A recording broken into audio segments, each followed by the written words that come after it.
और एआई की जैसी व्यवस्था यहाँ पर है, आपने सीख दी महिलाओं को, तो मैं भी पुरुषों को भाई, खास तौर से वो काली टी शर्ट वाले भाई को बताना चाहता हूँ कि क्या करना है आपको जीवन में रखने के लिए, स्वस्थ रहने के लिए, सुखी रहने के लिए। कि अभी तो खाना मान लो आप बनाते, शुरुआती दौर में बनाते ही हो, बर्तन भी धुल लेते हो, कोई दिक्कत नहीं, बाद में नहीं करोगे, लेकिन करना क्या है कि खाना मिलेगा गरम, लहजा भी होगा नरम, बीवियों के चरणों में सर को झुकाइए, वो भी अपनी, कि खाना मिलेगा गरम, लहजा भी होगा नरम, बीवियों के चरणों में सर को झुकाइए, और कौन देखता है बंद कमरे में क्या हुआ, छोड़ के शर्म रोज पैर भी दबाइए, और पैर को दबा, तो समझ रहे हैं, होने वाली है, होने वाली, कि खाना मिलेगा गरम, लहजा भी होगा नरम, बीवियों के चरणों में सर को झुकाइए, और कौन देखता है बंद कमरे में क्या हुआ, छोड़ के शर्म रोज पैर भी दबाइए, और पैर को दबाते हुए हाथ थकने लगे, तो मायके की प्यारी कोई बात छेड़ जाइए, और उठ के बैठ जाएंगी वो, खूब मुस्कुराएंगी वो, उनके प्यारे जीजा जी के रोज गुन गाइए। सीख गए आप लोग, इतने ट्रेंड हो गए, हमने पता नहीं था इतने ट्रेंड हो जाओगे भाई, बहुत बढ़िया, बधाई। मैं अगले गीतकार के रूप में, हमारे बीच एक प्यार का श्रृंगार का कवि, बहुत अच्छा संचालक है, अभी उसने संचालन भी किया, मैं उसको आवाज़ देता हूँ कि वो आए और अपना काव्य पाठ करे। मैं उसके लिए कोई भूमिका नहीं बनाने वाला हूँ, बहुत अच्छा कवि है, जब वो सुनाएगा तो आप लोग खुद ही समझ जाएंगे कितना प्यारा कवि है। आए, एक बार जोरदार तालियां विनय जी के लिए बजाएं आप लोग जोरदार तरीके से। बहुत अच्छा लग रहा है, भगवान कृष्ण की नगरी में खड़ा हूँ। अब मुझे क्या टेंशन न दो कि हंसो हंसाओ हंसो हंसाओ, मैं खुद नहीं हंस पाऊंगा ज्यादा टेंशन दोगे तो। मैं सही बताऊं, मैं मेरी शादी हुई उससे पहले की दशा बताता हूं। मैं श्रृंगार का कवि हुआ करता था, मैं बहुत अच्छा श्रृंगार का कवि था, मैं सिर्फ कविताएं सुनाता था, मैं श्रृंगार की कविताएं सुनाते सुनाते श्रृंगार की कविताएं लिखते लिखते बड़ा हो रहा था। मेरी पहली शादी के दूसरे दिन मैं श्रृंगार की 4 कविताएं लिखे बैठा हुआ था।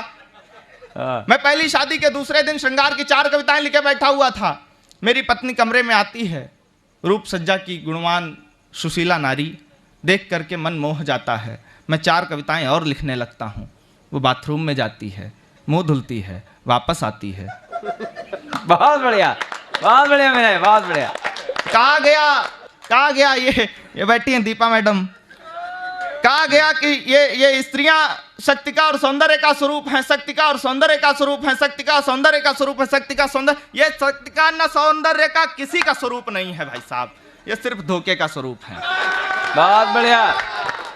मामला ये है, मैं उस नगरी में खड़ा हूं जहां 2 आंखें हैं, एक मंदिर है बांके बिहारी मंदिर। आप जाइए, दृष्टि मिलाइए, आपकी आंखों से आंसू झरेंगे, आपको लगेगा सौंदर्य और शक्ति का प्रतीक ऐसा होता है। बहुत बढ़िया, बहुत बढ़िया। नहीं, अब बात ये तो वो थी कि डैमेज कंट्रोल वाली। अब बात असली आती है। मुफतलाल अग्रवाल जी किसी नाई की दुकान में जाएं, 35 रुपए दाढ़ी पे खर्च करें, 50 रुपए बाल पे खर्च करें, घर आएं, शीशा देखें, ये सौंदर्य का प्रतीक दिखेंगे। सौंदर्य के प्रतीक के साथ साथ बाथरूम में घुसेंगे, 4 बाल्टी पानी भरेंगे और नहा लेंगे, ये शक्ति का भी प्रतीक दिखेंगे। बहुत बढ़िया। लेकिन नारियां 85 नहीं 850 रुपए खर्च करने के बाद भी पार्लर से आने के बाद खुद के सौंदर्य पे शक करती हैं, तो सौंदर्य का स्वरूप नहीं होती हैं। और 4 छींटे पानी पड़ने पे जिस प्रकार का वितंडावाद करती हैं, इससे सिद्ध होता है कि शक्ति का स्वरूप तो नहीं ही होती हैं। इस पर तालियां होनी चाहिए थी। जोरदार ताली भाई। दीपा मैडम चेत करके लबों को रखा था। हाँ। आपने उसको सुनाया है जो आपको दिखा भी नहीं है और तन्हा तन्हा राहों में मिला है। आपने उनको सुनाया है जिन बेचारों को जिम जाने की आवश्यकता नहीं, व्यापार करने की आवश्यकता है। उनकी जेब में हरा हरा आने लगे, गुलाबी गुलाबी आने लगे, तो चाहे पिंक का कोई शेड हो, चाहे ग्रीन का कोई शेड हो, वो सब खरीद सकते हैं। बहुत बढ़िया। दोपहर में अभी एक कविता सुनी मैंने, एटलस की साइकिल वाली बोलेरो वाली के साथ चली गई थी। भाई साहब जा चुके हैं। मैंने कहा मुफतलाल जी इनोवा क्रिस्टा ले आए, वो इनके साथ चली जाएगी। तो मामला ये है, ये सब आदान प्रदान का काम है। चेत करके लबों को रखा था, यानी अच्छे बुरों को रखा था।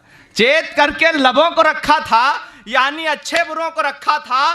तो मुझे चीट कर रही थी जब मैंने बैकअप में 2 को रखा था। बहुत बढ़िया। जो मेरी जिंदगी चलाएं थी, थोड़ी अच्छी बुरी बलाएं थी। जो मेरी जिंदगी चलाए थी, ये मुफतलाल जी ने 30 रुपए में लिखवाया मुझसे, मैं उन्हीं की नजर करता हूं। जो मेरी जिंदगी चलाए थी, थोड़ी अच्छी बुरी बलाएं थी, तुम मुझे चीट कर रही थी जब, तब मेरी 4 प्रेमिकाएं थी। बहुत बढ़िया। बढ़िया चल रहा ना। इश्क की बीना को बजाकर चली गई, वो इश्क की बीना को बजाकर चली गई, वो इश्क की बीना को बजाकर, पलकों पे मुझे यार बिठाकर, पलकों पे मुझे यार बिठाकर चली गई। जब तक उसे सिंदूर लगाने की सोचता, तब तक वो मुझको चूना लगा। जब तक उसे सिंदूर लगाने की सोचता, तब तक वो मुझको चूना लगाकर चली। कैसे तीखी और कटारी कैसे हैं, कैसे तीखी और कटारी कैसे हैं, सागर जितनी खारी खारी कैसे हैं, जितनी प्यारी कली कमल की लगती है, आपकी आंखें उतनी प्यारी कैसे हैं। बहुत बढ़िया, वाह। ये लड़के जो कहना चाह रहे थे, मैं उनकी नजर से कह रहा था। अब मैं आता हूँ, श्रृंगार के 2 छंद देता हूँ। मैं बहुत देर से आपके मध्य हूँ, मैं और ज्यादा आपका प्राण नहीं पीना चाहता। अगर आप चाहेंगे कि मैं और ज्यादा आपके प्राण पीऊं, तो आप लोग एक बार ताली बजाइए। यार ये कौन सी नगरी है जिसमें प्राण पीने के लिए लोग ताली बजा दे रहे हैं, और तब ताली बजा दे रहे हैं जब उनका जन्म ताली बजाने के लिए नहीं हुआ है। कि देवता दिशाएं दिव्य राशियों के ढेर सभी सृष्टि में समष्टि में सुगंध बांटने लगे। वाह। अब श्रृंगार सुनिएगा और बताइएगा कि कविता कैसी होती है। अब विनय प्रकाश मिश्र को सुन लीजिएगा। विनय प्रकाश मिश्र 2 घंटे अगर आपके बीच खड़ा हो जाए तो 20 वर्ष न भूलने वाला व्यक्ति है। ये विनय प्रकाश मिश्र नहीं बोल रहा है, ये उसके आराध्य कन्हैया बोल रहे हैं, क्योंकि उन्होंने उस पर आशीर्वाद रखा है। मेरा तो माई बाप है, भैया है कन्हैया। मेरा तो माई बाप है, माई बाप है, भैया है कन्हैया। ये मैं उन सबकी ओर से ये शेर कहना चाहता हूं जो कन्हैया के भक्तों को हल्के में ले रहे हैं, वो चाहे मफतलाल अग्रवाल जी को हल्के में ले रहे हो या विनय प्रकाश को। सब कुछ है मेरे पास में, दातार मेरा है, मेरा तो माई बाप है, भैया है कन्हैया। मेरा तो डूब जाना भी है पार उतरना, मेरा तो मेरी जान खिवैया है कन्हैया। बहुत बढ़िया। मेरा तो डूब जाना भी है, मुझसे न भिड़ो उसको ये अच्छा न लगेगा, वो भिड़ गया तो यार ततैया है कन्हैया। मुझसे न भिड़ो उसको ये अच्छा न लगेगा, दिल दिमाग बेमेल करा के मानेगी। दिल दिल दिल नहीं, आपको बुलाया तो इसलिए था कि अब हम क्या ही बताएं। अगर हम संचालन में होते तो उस टाइम हम बता रहे होते कि हम आपको बुलाए किस लिए। तो वहां से भी बता सकते हो ये बात, बता। नहीं, मैं आपके मन में था, आपने बता दी बहुत सी बातें, आप कह नहीं पाए। एक तरफा संवाद है जो आप करे जा रहे हैं। दरअसल मैं बहुत लड़कियों से एक तरफा ही संवाद किए जा रहा हूं, और मुझे ये विश्वास है कि एक तरफा संवादों में कभी 2 तरफा चीजें चल सकती हैं। मैं भारत में रहता हूं, मैं उस प्रधानमंत्री के शासनकाल में पैदा हुआ या उस प्रधानमंत्री के शासनकाल में बड़ा हुआ जिन्होंने पाकिस्तान के ये कहने पे कि अगर आप मुझसे शादी कर लो तो दहेज में लाहौर मिल, अगर आप मुझसे शादी कर लो महर में कश्मीर दे दो तो मैं आपसे शादी कर लूँगी, तो उन्होंने कहा कि मैं शादी तो कर लूँ, दहेज में आप लाहौर दे दो। क्या हुआ, भाई साहब आ गए आपके? बहुत अच्छा पढ़ रहे हो। वहाँ मतलब साले साहब थे तो मैंने नमस्ते कर लिया उनसे बस। नहीं, बहुत अच्छा, मेरे बच्चों के मामा है वो।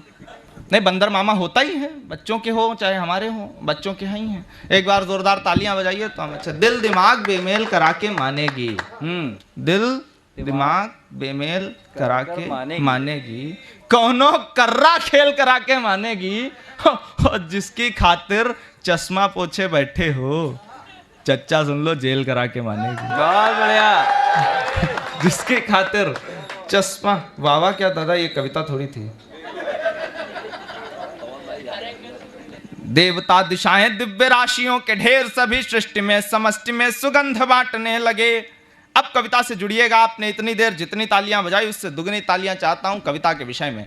माँ राम और जानकी का विवाह हो रहा है। मैं अवध क्षेत्र से आता हूं। मेरे लिए प्रेम का प्रतीक जितना राधा कृष्ण आपके लिए हैं, उतना ही राम जानकी मेरे लिए हैं। वह अलग नहीं है, लेकिन मेरे देखने का नजरिया अलग है।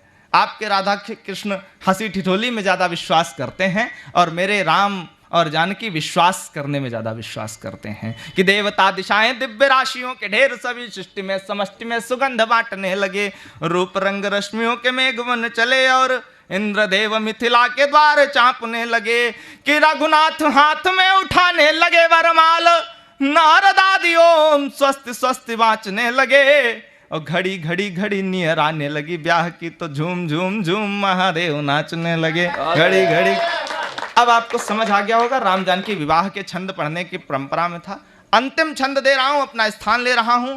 अब आप कविता पे और कवि पे ताली बजाइएगा, शब्दों पे ताली बजाइएगा, लफाजियों पे आपने खूब बजाई कि अधरों पे मंद मंद बहती मंदाकिनी है। मुफतलाल जी या इस सभागार में बैठे किसी एक व्यक्ति को अगर इस छंद को समझना हो तो समझिएगा कि आप अपनी पत्नी को या आपका दामाद आपकी बेटी को या आपका बहनोई आपकी बहन को सिंदूर लगा रहा है तो आपकी बहन की पत्नी की बेटी की अवस्था क्या है, वैसी ही अवस्था मेरी माँ जानकी की होगी।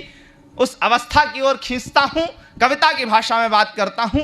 अब आपसे आशीर्वाद और तालियां मांगता हूं, अभी नहीं, जब मैं छंद समाप्त करूं मेरे बैठने पर। जब पिछली बार आपने जो शोर किया था उससे दुगना शोर कविता के लिए कर दीजिएगा, मुझे अच्छा लगेगा कि मथुरा में कविता पढ़ के जा रहा हूं कि अधरों पे मंद मंद बहती मंदाकिनी है, नयनों से धारा एक खारी खारी जा रही, द्वार घर सकी यहाँ तलक स्वयं की भी सुधि बिसराई आज बारी बारी जा रही कि भव पार जिसने उतारी सैकड़ों की नाव, आज दुई नैनन से हारी हारी जा रही और जनक दुलारी सुकुमारी प्यारी न्यारी न्यारी सीता मैया राम जी पे बारी बारी जा रही। बहुत बढ़िया।